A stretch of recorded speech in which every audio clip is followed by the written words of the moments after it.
Marcus Chen had everything money could buy.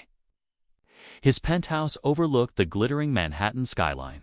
His garage housed a collection of luxury cars worth more than most people's homes, and his investment portfolio grew by millions each quarter. At 35, he was the epitome of success, a tech mogul whose innovative apps had revolutionized social networking. Yet, as he sat in his private jet, returning from a canceled business meeting, something felt hollow inside his chest. The plane touched down 3 days earlier than expected. Marcus hadn't bothered calling home. Surprises had become rare in his meticulously scheduled life. As his chauffeur drove through the affluent neighborhood where he'd bought his dream mansion, Marcus noticed how the golden autumn leaves danced in the afternoon sunlight, reminding him of his childhood when such simple beauty could fill him with wonder. His wife, Isabella, had been acting strangely lately. Their conversations had become shorter, more distant. She'd married him 5 years ago when his first startup was just gaining momentum. His wife, Isabella, had been acting strangely lately. Their conversations had become shorter, more distant. She'd married him 5 years ago when his first startup was just gaining momentum, and he'd showered her with everything she'd ever dreamed of: designer clothes, exotic vacations, a lifestyle that made their friends envious. But somewhere along the way, the woman who once laughed at his silly jokes and held his hand during movies had transformed into someone he barely recognized. The mansion stood majestically behind iron gates, its pristine white columns and manicured gardens a testament to wealth and status. But as Marcus stepped out of his car, he heard something that made his blood freeze. Raised voices, including one that made his heart shatter. "You're nothing but a burden." Isabella's voice pierced through the afternoon air. "I didn't sign up to be a caretaker to some senile old woman." Marcus's mother, Alina, had moved in with them 6 months ago after a mild stroke left her needing assistance at 72.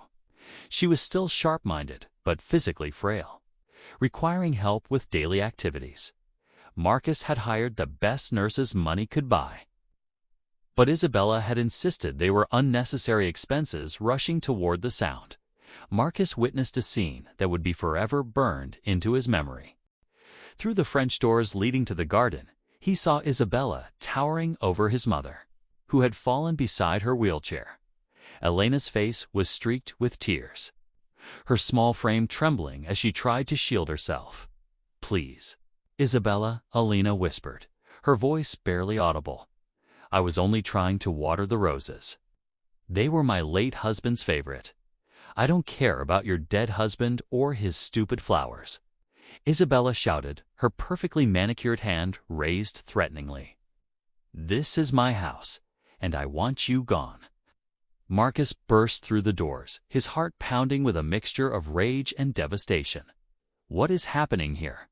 Isabella spun around, her face immediately transforming from cruel fury to manufactured sweetness. "Marcus, darling, you're home early. I was just your mother fell, and I was helping her up." But Elena's eyes told a different story in them. Marcus saw not just physical pain, but the deep emotional wounds of someone who had been systematically broken down. His mother, who had worked 3 jobs to put him through college, who had celebrated every small victory in his journey to success, who had taught him that kindness was the truest measure of wealth. She was cowering like a frightened child. "Mom, what really happened?" Marcus knelt beside Alina, gently helping her back into her wheelchair. Alina looked between her son and daughter Anila's conflict clear in her eyes. Even now, she didn't want to cause problems. "It's nothing, sweetheart. I just lost my balance." But Marcus had seen enough. The expensive security system he'd installed included cameras throughout the property. His hands shook as he pulled up the footage on his phone. The truth unfolded like a nightmare. Weeks of verbal abuse, deliberate accidents, meals withheld, medications hidden. Isabella had been systematically tormenting his mother while he traveled the world building his empire. "How could you?" The words came out as barely a whisper. Marcus felt his world crumbling, not from financial loss or business failure, but from the realization that in pursuing success, he'd failed at what mattered most: Isabella's mask finally slipped completely. "She's a burden, Marcus. She ruins everything. Our dinner parties, our social life, our freedom. I married a successful man, not a nursemaid." "You married a man whose success was built on the love and sacrifice of this woman," Marcus said, his voice growing stronger. "Everything I achieved, I owe to her. She worked 16-hour days so I could have a future. She sold her wedding ring to buy my first computer. She believed in me when no one else would." Alina reached up with a trembling hand to touch her son's face. "You don't need to choose, my dear. I can go to a care facility." "No." Marcus's response was immediate and firm. He stood up, his decision crystallizing with perfect clarity. "Isabella, pack your things. This marriage is over. You can't be serious." Isabella's voice reached a pitch that could shatter crystal. "I'll take half of everything. You'll regret this."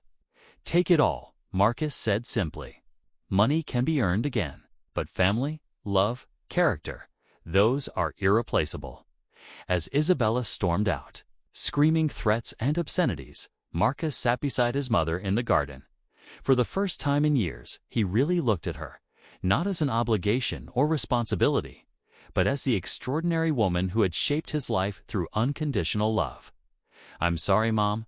I'm so deeply sorry I wasn't here to protect you." Alina smiled through her tears.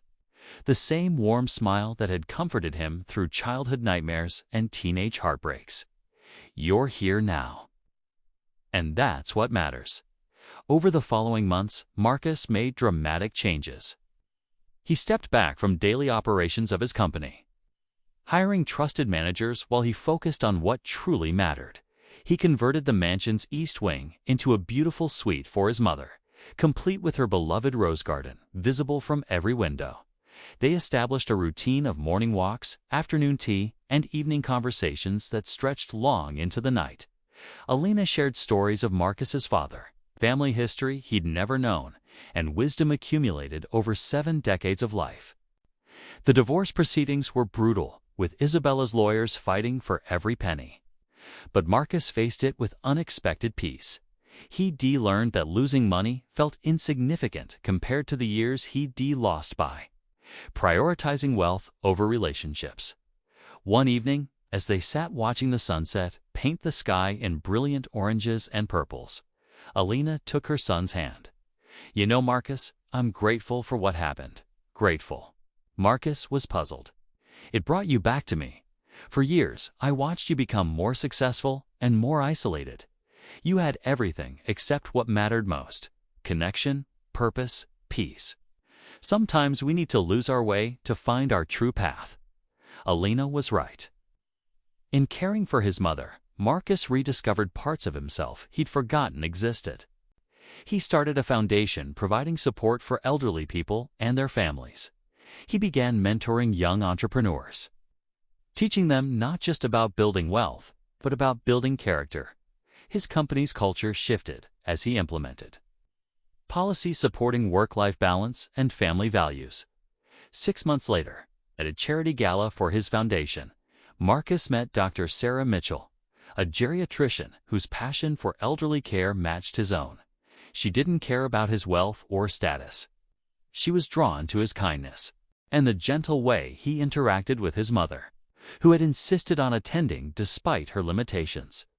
Their relationship grew slowly, built on shared values and mutual respect. Sarah spent Sunday dinners with Marcus and Alina, listening to family stories and sharing her own. She understood that loving Marcus meant embracing his devotion to his mother, and she welcomed it wholeheartedly. On a snowy Christmas morning, as the 3 of them opened presents by the fireplace, Lena watched her son's face glow with genuine happiness for the first time in years. "You found your way home?" she whispered.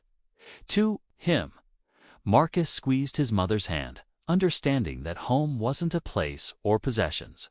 It was love, family, and the quiet contentment that comes from living according to your deepest values. The man who once measured success in dollars and deals now found his greatest achievement in his mother's smile and Sarah's love, And in the knowledge that he'd chosen what truly mattered, his wealth remained, but it no longer defined him. Instead, he was rich in ways that no amount of money could ever purchase. As Elena often reminded him during their evening conversations, the most beautiful gems are created under pressure, my dear. Your real fortune isn't in your bank account, it's in your character, and that's make you the richest man I know. Like and subscribe for more videos.